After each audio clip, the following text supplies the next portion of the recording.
राष्ट्रहित विचार मंच की ओर से मैं आप सभी का प्रणाम करता हूं, अभिनंदन करता हूं। दोस्तों, अनेकानेक बौद्धिक व्यक्ति अतीत जो भी रहा हो, सत्य बोलने के नाम से जो भी चाहते हैं वो बोलते रहते हैं, लेकिन वर्तमान में अपने जो भी प्रसारण के संयंत्र हैं, चाहे वो टेलीविज़न का माध्यम हो, चाहे वो आईटी से जनरेटेड अनेक फोरम, यूट्यूब चैनल्स हों, फेसबुक हो, न्यूज़ एक्स हो, सारी बातें हैं।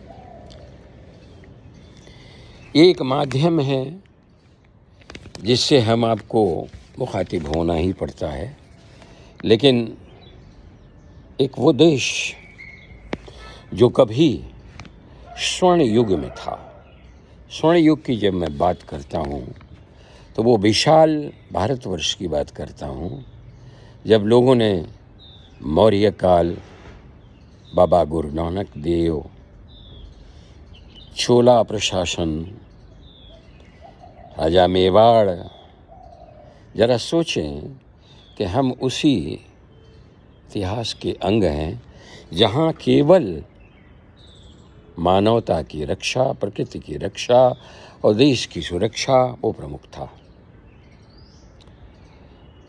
वर्तमान में षड्यंत्रों की भरमार है। कुछ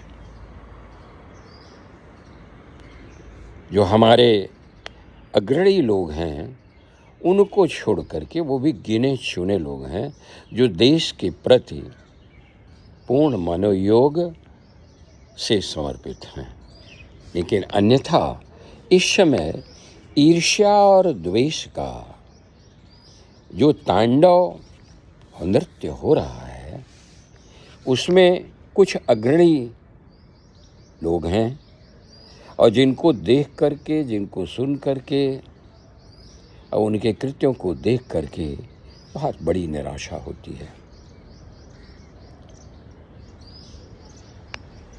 संयम तब होने लगता है आम लोगों का कि ये जानते हुए कि फलां व्यक्ति, फलां पार्टी राष्ट्रहित में न काम करके केवल षड्यंत्रों के माध्यम से अनिश्चित काल तक देश को नुकसान करा रहे हैं, समाज को नुकसान पहुंचा रहे हैं। आप ये देखें, ईर्ष्या का जितना बड़ा नग्न रूप आज के ज़माने में आ रहा है, उसका इतना बड़ा भयंकर रूप कभी नहीं देखा गया। और ये प्रतिद्वंद्विता थी जिसमें अच्छे बुरे सब थे, लेकिन आज जो ईर्ष्या का जो नग्न रूप लिया है, उसमें हमारे तमाम लोग संलग्न हैं और तथाकथित प्रजातंत्र और जो नियम हमारे पास हैं उसके हिसाब से, ये जानते हुए कि इतने बड़े कुकृत्य और इस षड्यंत्र के ये सबसे सक्रिय अंग हैं, हम कुछ नहीं कर पा रहे हैं। आप जो भी कह लीजिए, स्थिति ऐसे ही है कि हम कुछ नहीं कर पा रहे हैं। क्यों? कि स्थापित प्रमाण, अकाट्य प्रमाण होने के बावजूद भी एक परिवार है जो इस देश को षड्यंत्र के माध्यम से ही जिया है। बीच में कुछ रोशनियां दिखाने का जो कार्यक्रम करते हैं, उन्हें सत्य नहीं है कि देश को आघात कितना लगा है, और आज उनके हम अनुयायी हो करके तथाकथित राजनीति का विकृत रूप दिखा रहे हैं। ये ठीक नहीं है। क्षमता जो है रहते हुए भी किसी को क्षमा करना, ये बड़ी टेढ़ी खीर समझ में नहीं कम आती है जरा राजनीति की। आप देखें पिछले 4-5 वर्षों से जब इस देश में सुरक्षा के लिए प्लेन नहीं थी, तो जब फाइटर प्लेन खरीदे गए तब कितना बड़ा किया गया आंदोलन, कितने बड़े षड्यंत्र रचे गए। अंततोगत्वा माननीय सर्वोच्च न्यायालय और आम जन के बीच सत्यता उसकी प्रकट हुई, लेकिन हमारे यहाँ को कोई दंड का प्रावधान नहीं है। आरोप लगते रहेंगे, लेकिन उसमें सत्यता कितनी है इसकी जांच नहीं होती, इसकी जांच नहीं होती। इसके बाद आप देखें, जब जब संसद का सत्र चालू होता है, आरंभ होने होता है, उसके पहले कोई न कोई डीप स्टेट, पंडित सोरोस और प्रतिद्वंद्विता रखते हुए, ईर्ष्या रखते हुए कुछ अन्य देश, वो निश्चित भिक्षावृत्ति में कुछ फेंक देते हैं और हमारे यहाँ लोग दो मुठा के नाचने लगते हैं। आप ये देखिए, जिन्होंने देश का विघटन किया वो देश जोड़ने की बात करते हैं। जरा देखिए, ऐसा माने हमारे स्वामी भक्त जो कुत्ते हैं ना, वो भी नहीं दगा देते, वो तो कभी नहीं, पूरी उनकी स्वामी भक्ति प्रसिद्ध है और वो अपनी गणना जो है ऐसे व्यक्तियों से ऊपर कर दे रहे हैं, क्योंकि वो आपको धोखा नहीं देते। हमारे यहाँ देखिए, देश की उन्नति, ठीक है भाई, जो आपने धनात्मक कार्य किए, पॉजिटिव कार्य किए, उसके लिए तो कहीं कोई कुछ बोलता नहीं है, लेकिन ये जो श्रृंखला आपके षड्यंत्रों की चल रही है, प्रमाण होने के बावजूद भी हम कुछ नहीं कर पा रहे हैं, केवल सुरक्षा कर रहे हैं कि देश विघटित न हो, समाज विघटित न हो। उसका कारण केवल इतना है कि आम व्यक्ति को जहर खिला करके उन्होंने जाति और धर्म में बांट रखा है। मेरी धर्म को इंगित करने की भावना बिल्कुल स्पष्ट होनी चाहिए कि देश हित में सनातन ही है और सनातन ही रहेगा। अन्य धर्म के अनुयायी स्वतंत्रता पूर्वक यहाँ रह करके जिस भी धर्म को मानते हों, मानते रहें, लेकिन देश के साथ एक रूपता तो दिखाना होगा। देश की एकता और देश की प्रगति में धर्म आड़े नहीं आना चाहिए। हाँ, आपको धर्म पालन का अधिकार पूरा होना चाहिए, लेकिन वो विनाशकारी नहीं होना चाहिए। वो छाती मत पीटे हैं, क्योंकि देश हित में ही समक्ष कार्य करेंगे।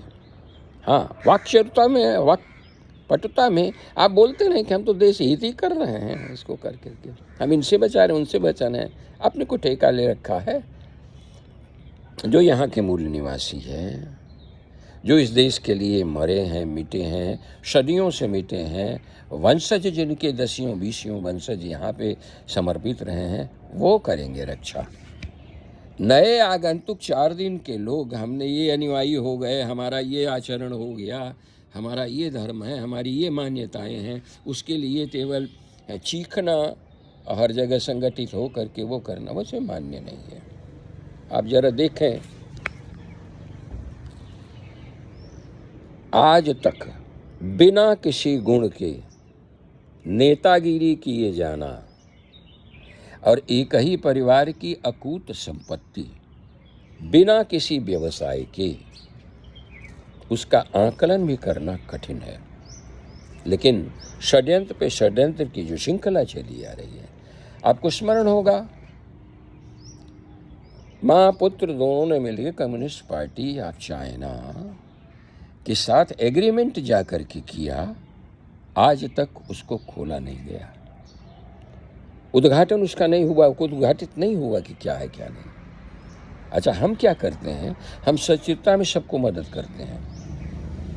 मेरे पास कोई लिखित प्रमाण नहीं है, लेकिन लंदन में कहा गया था कि इसी अमुक व्यक्ति द्वारा ड्रग्स बेची जा रही थी, उसमें पकड़ा गया था और हमारे माननीय श्रद्धेय अटल बिहारी वाजपेयी जी ने अरेस्ट होने से बचाया।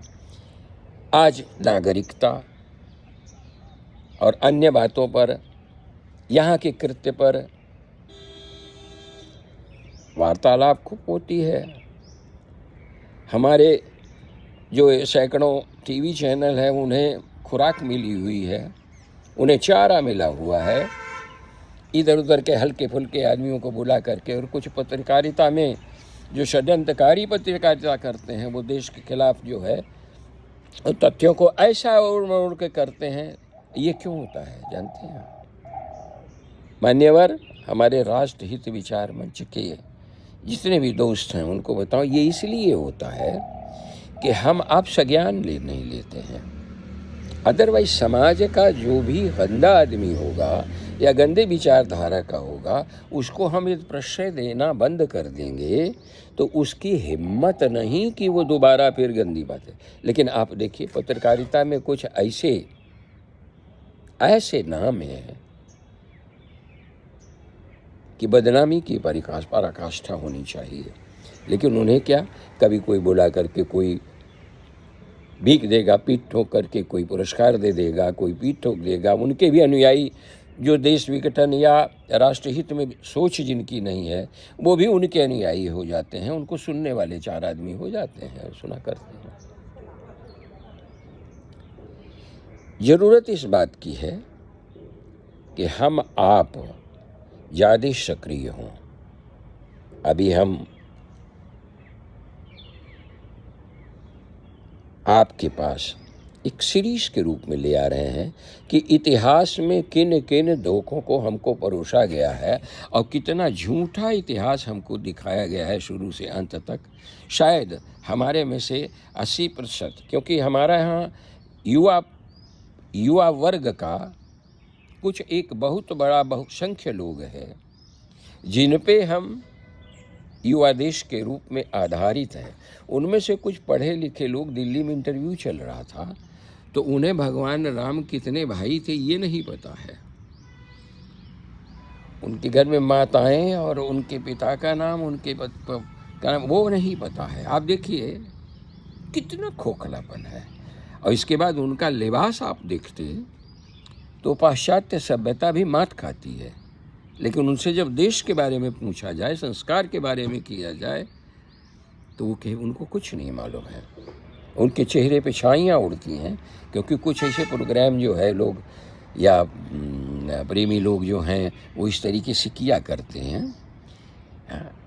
दोस्तों, इतने मुद्दे हैं कि प्रत्येक दिन हम आपके पास उपस्थित होंगे। अभी ये वीडियो मैं सुबह आज आपको प्रणाम करते हुए बना रहा हूँ और मैं इसे आपको YouTube, राष्ट्रहित विचार मंच, फेसबुक सब पे प्रेषित करता हूँ। तब तक के लिए आपसे विदा लेता हूँ। कल पुनः हमारा राष्ट्रहित विचार मंच का एक वीडियो आपके सामने प्रस्तुत होगा। नमस्कार, धन्यवाद।